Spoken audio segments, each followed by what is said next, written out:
伫个嘉义县阿里山乡达邦村的这个民众呢，是伫个旧年底通报讲有台湾乌蝇走入去公寮内底，林保署就随来启动这应变机制，透过这红外线的相机，证实对元旦开始呢是连续3天，这乌蝇逐天拢走来到这个公寮找食。林保署是加强宣导，避免人甲蝇起冲突。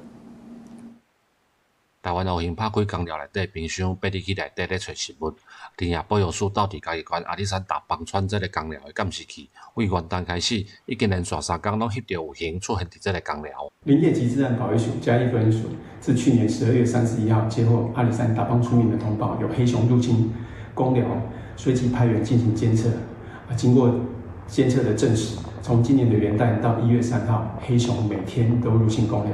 林保署嘉义分署表示，为翕到影片初步判定，这只乌蝇大约有160公分悬，头有受伤的痕迹，应该是讲的成年乌蝇。推断可能是最近天气上寒，才会冒险走入去人大的所在四界找物件食。嘉义分署已跟部落启动了黑熊防范应变机制，在此呼吁，食物管理是防范黑熊靠近聚落的重要关键。因此，户外的食物。